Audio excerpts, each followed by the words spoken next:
Welcome everybody. I'm the air quotes comedian and this is the Polemics podcast. Welcome. I was at the restaurant the other day and the server asked me what I would like for lunch. I said, well, I looked through the menu and saw there were no vegan... Don't make that face. I saw there were no vegan options, so I understand that the chef here is well respected, what with the Goodyear stars and all, so I'll leave my lunch to their discretion. My server, right, came back with a glass of water and an empty plate. I looked at them through narrowed eyes and said, "What are you, some kind of comedian?" And the server said, "Aha! You fucked up this bit, haven't you? Because I'm the one who's supposed to ask you that. Oh yes, it's all gone a bit pear-shaped and metatextual now, hasn't it, you pretentious gobshite? Good luck trying to reshape this mess into your regular format now." I looked down at my empty plate and then looked up at the server and said, "Oh yeah? Well, your mum. Mention you're a vegan just once and everybody will say of you, 'Oh God, he never shuts up about it.' I mean, I could understand this mentality if I'd been up on charges of crimes against humanity in The Hague, or had been convicted of being a paedophile again, or even worse, had voted Conservative once. One time, a family member told me they were on the Atkins diet, but you don't see me going around pointing out that Pauline McShamus O'Flaherty should be singled out for ridicule because she eats branded fucking protein bars or whatever the fuck an Atkins diet consists of. Vegans are principled actors fighting to end injustice against our animal comrades. I mean, we'd have to be, because let's face it, we wouldn't eat fucking tofu otherwise, would we? Nobody eats tofu for the joy of it, so it has to be because we're driven by a strong sense of ethics and an innate obligation to make the world a better place.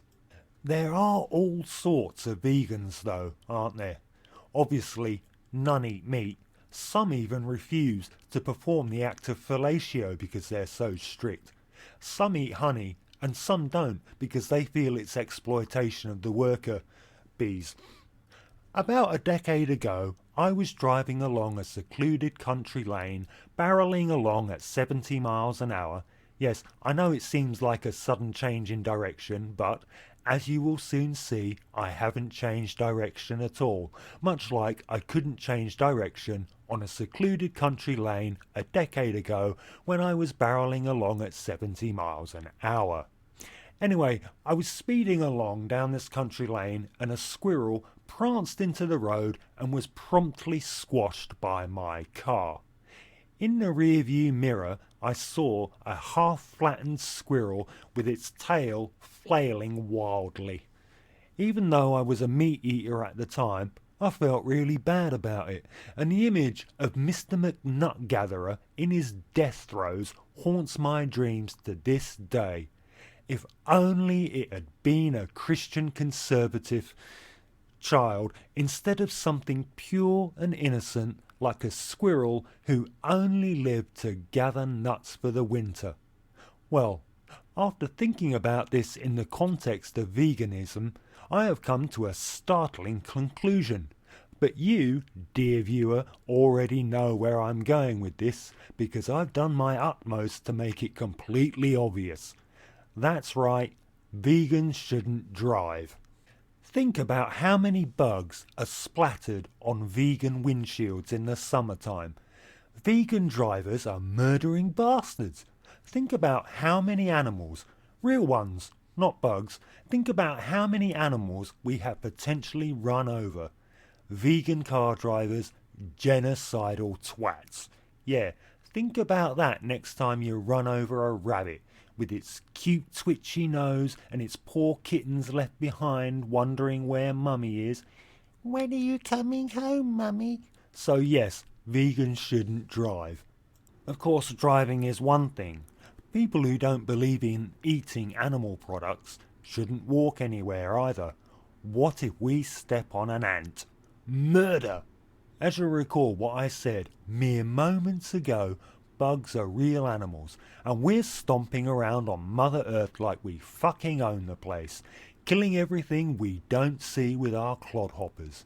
So, fellow vegans, it's very clear that we shouldn't walk anywhere because of the potential culling of other living creatures under the boot heel of our murderous oppression.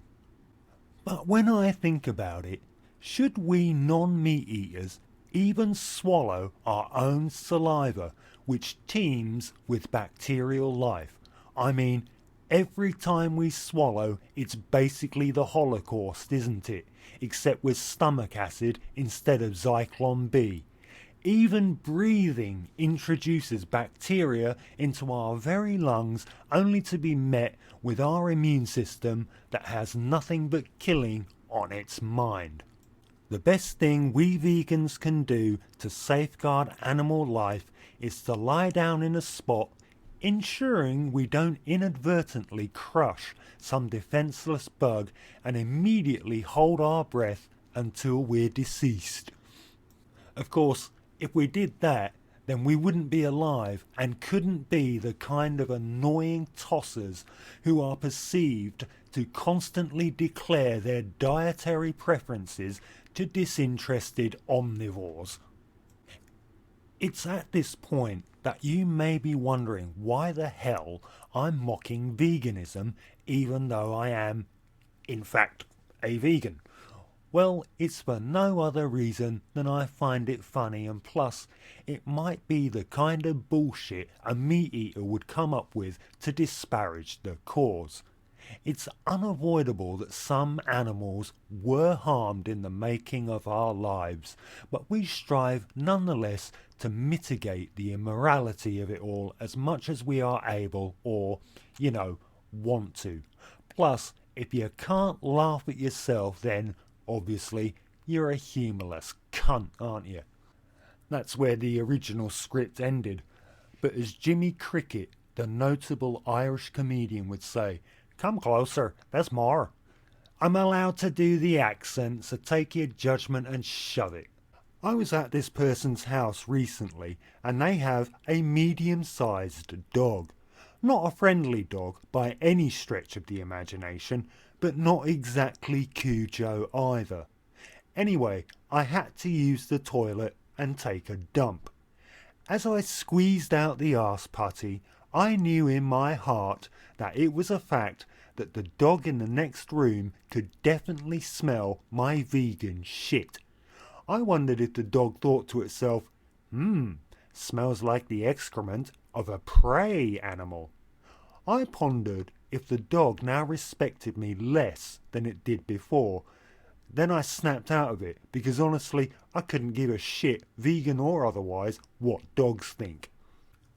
Last year, I saw an article by one of the few journalists I don't actively hate, Glenn Greenwald, who did an expose on ventilator shutdown.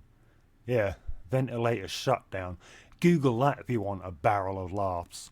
Upon finishing the article, I was a vegetarian and extremely upset. A week later, I made the mistake of clicking on a YouTuber by the name of Cosmic Skeptic, who succinctly informed me why drinking milk was just the worst. Well, thank you very much, Cosmic Skeptic, you young spotty-faced tosser with your ethics and morality and brain the size of a planet. Thanks for taking away my milk, eggs and cheese. So while I am a vegan, I don't have to fucking like it. The problem is, though, it doesn't just extend to diet, does it? Do you know how they harvest the feathers from our chirrupy friends to stuff pillows? They rip them out while the birds are conscious. Not so chirrupy now, are they? More like screamy and in agonizing distress. I only mention it because I need a new pillow. Obviously, I can't have a feather pillow because that's cruel. I can't have a foam-filled pillow because that's polluting. I decided to make my own pillow by stuffing it with my own pubic hair. I have such an excess of pubes that I'm thinking of starting my own company. I'll call it My Pubic Pillow. Of course, what with my genital area being infested with crabs and lice and the like, I should call the company My Pubic Pillow Pets. Vegan pillows, folks. Our way to get revenge on capitalism.